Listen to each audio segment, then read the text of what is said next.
हमेशा सहेलियों की तरह रहने वाली माँ और अनीसा चाची का व्यवहार अनुभा को आज पहली बार असहज लगा। अनीसा चाची कुछ परेशान लग रही थी। माँ के बहुत पूछने पर उन्होंने हिचकते हुए बताया, मेरा चचेरा भाई सलील यहाँ ट्रेनिंग पर आ रहा है। शीतल भाभी रहेगा तो कंपनी के गेस्ट हाउस में, लेकिन छुट्टी के रोज तो आया ही करेगा, नहीं आएगा तो गाड़ी भेजकर बुला लिया करेंगे। शीतल उत्साह से बोली, इसमें परेशान होने की क्या बात है? परेशान होने वाली बात तो है शीतल भाभी। मम्मी कहती है कि तेरे घर में जवान लड़की है, फिर उसकी सहेलियां भी आती जाती होंगी। ऐसे में सलील का तेरे घर आना जाना सही नहीं होगा। उसे आने से रोकना सही होगा, तभी तो परेशान हूँ। भाभी सलील को समझाऊंगी कि वह निक्की और गोलू का ही नहीं, अनुभा और अजय का भी मामा है। वह तो है ही, लेकिन आजकल के बच्चे ये सब नहीं मानते। शीतल का स्वर चिंतित था, इसलिए जब आया करेगा तो अपने कमरे में ही बैठाया करूँगी, जैसा तू ठीक समझे। बस ना तो सलील को बुरा लगे और न कोई ऊंच नीच हो। शीतल के स्वर में अभी भी चिंता थी। अनुभा ने माँ और चाची को इतना परेशान देखकर सोचा कि वह स्वयं ही सलील को घास नहीं डालेगी। उसके आने पर अपने कमरे में चली जाया करेगी, ताकि चाची और माँ उसके साथ सहज रह सके। सलील को पहली बार अमित चाचा घर लेकर आए, सबसे उसका परिचय कराया है। तो यह मेरा भी मामा अनु, लेकिन हम उम्र है, इसलिए तुम दोनों में दोस्ती ठीक रहेगी। जी चाचा, अनुभा ने हर पर्व कर रही चाची और माँ की ओर देखकर उस समय तो सलील से हेलो के अलावा और बात नहीं की, लेकिन सलील की आकर्षक छवि और मज़ेदार बातों को वह चाहकर भी दिल से नहीं निकाल सकी। सलील की मोटरसाइकिल की आवाज़ सुनते ही वह अपने कमरे में तो चली जाती थी, लेकिन कान बराबर चाची के कमरे से आने वाली ठहाकों की आवाज़ों पर लगे रहने थे। और जब माँ या चाची सलील के सुनाए चुटकुले पापा और अमित चाचा को सुनाती थी तो वह बड़े ध्यान से सुनती थी और फिर कॉलेज में अपनी सहेलियों को सुनाती थी। कुछ दिन बाद अपनी सहेली माधवी की बहन की सगाई में उसके बड़े भाई मोहन के साथ खड़े सलील को देखकर अनुभा चौंक पड़ी। यह मेरा दोस्त सलील है, अनु मोहन ने परिचय करवाया, और ये माधवी की खास सहेली। जानता हूँ यार, मामा हूँ मैं इसका। सलील हंसा। रियली? तब तो तू संभाल अपने मामा को अनु। यह पहली बार हमारे घर आया है, इसका परिचय करवा सबसे। मैं दूसरे काम कर लेता हूँ, कहकर मोहन चला गया। सलील शरारत से मुस्कुराया। मेरे एक सवाल का जवाब दोगी प्लीज? क्या मेरी शक्ल इतनी खराब है कि मेरे आने की आहट सुनते ही तुम अपने कमरे में छिप जाती हो? जानती हो इससे कितनी तकलीफ होती है मुझे? तकलीफ तो मुझे भी बहुत होती है। अनुभा के मुंह से बेसाख्ता निकला। छिपने से नहीं, बल्कि तुम्हें न देख पाने की वजह से। तो फिर देखती क्यों नहीं? अनुभा ने सही वजह बता दी। अच्छा तो ये बात है, मेरे यहाँ आने से पहले मेरे घर में भी यही टेंशन थी। लेकिन तुम्हारे चाचा ने तो मुझसे दोस्ती करने को कहा है। सामने न आने के लिए किसने कहा? किसी ने भी नहीं। चाचा की बात सुनकर माँ और चाची इतनी परेशान लगी कि मैंने उन्हें और परेशान करने के बजाय खुद ही बेचैन होना बेहतर समझा। सलील कुछ सोचने लगा, फिर बोला, तुम्हारे घर से और कोई नहीं आया? माँ और चाची आएंगी कुछ देर बाद। उससे पहले अभी सहेलियों से कहो कि वे सब भी मुझे मामा बुलाए। मैं दीदी को विश्वास दिला दूंगा कि मैं रिश्तों की मान्यता में विश्वास रखता हूँ, ताकि मेरी तुम्हारी दोस्ती पर किसी को शक न हो। लड़कियों को भला उसे मामा बुलाने में क्या एतराज होगा?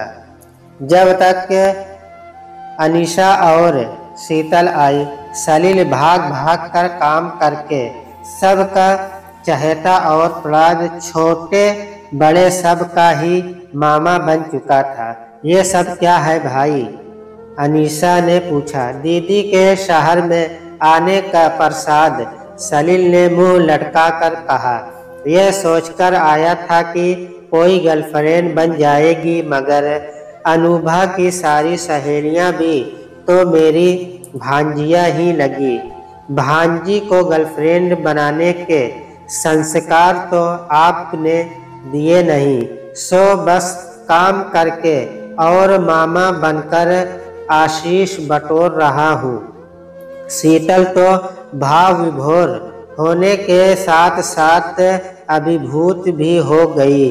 सगाई की रस्म के बाद जब उन्होंने अनुभा से घर चलने को कहा तो माधवी ने कहा, अनुभा अभी कैसे आएगी? काम के चक्कर में हमने कुछ खाया भी नहीं है। आप जाओ, अनुभा बाद में आएगी। अकेली अकेली क्यों?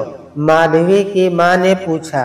इसका मामा है ना, उसके साथ आ जाएगी। क्यों सलील, ले आओगे? अनुभा की आशा के विपरीत शीतल ने पूछा। जी बड़ी दीदी, मगर इन सब का खाने का भी नहीं, नाचने का भी प्रोग्राम है जो देर तक चलेगा। तुम जब तक चाहो रुकना, फिर भांजी को कान पकड़कर ले आना। मामा हो तुम उसके, शीतल ने हंसते हुए कहा। शीतल की हरी झंडी दिखाने के बावजूद अनुभा सलील के घर आने पर न अपने कमरे से बाहर निकलती थी और न ही उसके बारे में बात करती थी, मगर सलील की छुट्टी के रोज माधवी के घर पढ़ने के बहाने चली जाती थी और वहां से सलील के साथ घूमने। माधवी तक को शक नहीं होता था। इम्तिहान खत्म होते ही घर में उसकी शादी की चर्चा होने लगी। उसने सलील को बताया, मुझे भी दीदी ने अपने दोस्तों में तुम्हारे लिए उपयुक्त वर ढूंढने को कहा है। अपना नाम सुझाओ ना, पागल हूँ क्या? मेरे यहाँ आने पर जो इतना बवाल मचा था वह इसीलिए तो था कि अगर मैंने तुमसे शादी करनी चाही तो अनर्थ हो जाएगा। जिस घर में लड़की दी है उस घर से लड़की नहीं लेते। तुम यह सब मानते हो? बिल्कुल नहीं, लेकिन अपने परिवार की मान्यताओं और भावनाओं की कद्र करता हूँ, मगर मेरे प्यार की नहीं। उसकी भी कद्र करता हूँ और तुम्हारे सिवा किसी और के साथ जिंदगी गुजारने की सोच भी नहीं सकता। हो सकता है तुम्हारे घर वाले तुम्हारी शादी न करने की जिद मान ले, मगर मुझे तो शादी करनी ही पड़ेगी। वह तो मैं भी करूँगा। अनुभा झुझला गई। अजीब मस्करा आदमी है। मेरे सिवा किसी और के साथ जिंदगी गुजारने की सोच भी नहीं सकता, मगर शादी करेगा सलील तो। जैसे उसका चेहरा खुशी खुली किताब की तरह पढ़ लेता था। शादी किसी से भी हो, तसव्वुर में तो मेरे हमेशा तुम रहोगी और तुम्हारे तसव्वुर में मैं। बस अपने जीवन साथी से यह सोचकर प्यार किया करेंगे कि हम एक दूसरे से कर रहे हैं। अगर गलती से कभी मुंह से असली नाम निकल गया तो चोरी पकड़ी नहीं जाएगी। अनुभा ने भी यह सोचकर सब्र कर लिया कि जैसे अभी वह सलील के ख्यालों में जीती है, हमेशा जीती रहेगी और शादी के बाद मिलना भी आसान हो जाएगा, क्योंकि विवाहित मामा भांजी के मिलने पर किसी को एतराज नहीं होगा। सलील यह सुनकर खुशी से बोला, अरे वाह, फिर तो चोरी छिपे नहीं, सबके सामने तुम्हें गले लगाया करूँगा। कहीं घुमाने के बहाने बढ़िया होटल में ले जाया करूँगा। जल्द ही दुबई में बसे डॉक्टर गिरीश से अनुभा का रिश्ता पक्का हो गया। देखने में गिरीश सलील से 21 ही था और बहुत खुशमिजाज भी, लेकिन अनुभा ने उसमें सलील की छवि ही देखी। शादी में अमीशा का पूरा परिवार आया। मौका मिलते ही अनुभा ने सलील से कहा कि वह अपने प्यार की निशानी के तौर पर कुछ भेंट तो देना तो चाहता था, लेकिन दीदी ने कहा कि अम्मा दे तो रही है, तुझे अलग से कुछ देने की ज़रूरत नहीं है, फिर भी कुछ तो दे दो, जिसके पास रखने से मुझे यह एहसास रहे कि तुम मेरे पास हो। सलील ने जेब से रुमाल निकाला और उसे चूमकर अनुभा को पकड़ा दिया। अनुभा ने उसे आंखों से लगाया। यह मेरे जीवन की सबसे अनमोल वस्तु होगी। उसने शुरू से ही गिरीश को सलील समझा, इसलिए उसे कोई परेशानी नहीं हुई, बल्कि मज़ा ही आया और सोचा कि वह सलील को मिलने पर बताएगी कि फॉर्मूला कामयाब रहा। लेकिन मिलने का मौका ही नहीं मिला। नैनीताल में हनीमून मनाकर लौटने पर सलील की मोटरसाइकिल अजय को चलाते देखकर उसने पूछा, सलील मामा की मोटरसाइकिल तुम्हारे पास कैसे? सलील मामा से पापा ने खरीद ली है, यह मेरे लिए। मगर सलील मामा ने बेची क्यों? क्योंकि वह कनाडा चले गए। अनुभा बुरी तरह चौंक गई। अचानक कनाडा कैसे चले गए, यह तो मालूम नहीं। अनुभा ने बड़ी मुश्किल से अपने आप को संयत किया। शाम को वह माधवी से मिलने के बहाने मोहन से सलील के अचानक जाने की वजह पूछने लग गई। सलील मामा अचानक कनाडा कैसे चले गए? पहली बार कोई भी अचानक विदेश नहीं जाता अनु। सलील यहाँ हेड ऑफिस में कनाडा जाने से पहले खास प्रशिक्षण लेने आया था। प्रशिक्षण खत्म होते ही चला गया। मोहन ने जैसे उसके कानों में गरम शीशा डाल दिया। वह कनाडा से आपको फ़ोन तो करते होंगे, मुझे उनका नंबर दे दीजिए प्लीज़। अनुभा ने अनुहार करी। चंद महीने के दोस्तों को ना कोई इतनी दूर से फ़ोन करता है और ना ही याद करता है। बेहतर रहेगा कि तुम भी सलील को भूलकर अपनी नई जिंदगी में खुश रहो। अनुभा को लगा कि मोहन जैसे उस पर तरस खा रहा है। वह नई जिंदगी का मज़ा तो ले रही थी, लेकिन सलील को याद करते हुए उसके दिए रुमाल को जब तक चूमकर अचानक एक रोज़ गिरीश ने उसके हाथ में वह रुमाल देखकर कहा, इतना गंदा रुमाल एक डॉक्टर की बीवी के हाथ में क्या कर रहा है? फेंको इसे। अनुभा सिहर उठी। फेंकना तो दूर, सलील के चूमे उस रूमाल को तो वह धो भी नहीं सकती थी। उसने रूमाल को गिरीश से छिपाकर टिश्यू पेपर में सहेज दिया, अकेले में चूमने के लिए। गिरीश का परिवार कई वर्षों से दुबई में सेटल था। जुमेरा बीच के पास उनका बहुत बड़ा विला था और शहर में कई मेडिकल स्टोर और उनसे जुड़े क्लिनिक की श्रृंखला थी। गिरीश भी एक क्लिनिक संभालता था। परिवार की सभी महिलाएं व्यवसाय के विभिन्न विभागों की देख रेख करती थी। अनुभा भी जेठानी वर्षा के साथ आधे दिन को ऑफिस जाती थी। अनुभा दुबई आकर बहुत खुश थी, लेकिन न जाने क्यों सलील की याद अब कुछ ज्यादा ही बेचैन करने लगी थी। जब तक उसका रुमाल चूमकर तसल्ली करनी पड़ती थी। एक रोज वर्षा की कजिन लता ने फोन पर बताया कि उसके पति का भी दुबई में तबादला हो गया है। अभी तो होटल में रह रही है। घर और गाड़ी मिलने पर वर्षा से मिलने आएगी, लेकिन वर्षा उससे तुरंत मिलना चाहती थी। अनुभा ने सुझाया कि ऑफिस से लौटते हुए वे दोनों लता को उसके होटल से ले आएंगी। शाम को ड्राइवर उसके पति को ऑफिस से पिक कर लेगा और रात के खाने के बाद होटल छोड़ देगा। वर्षा का सुझाव अच्छा लगा, पर घर के पुरुष तो देर से आते थे।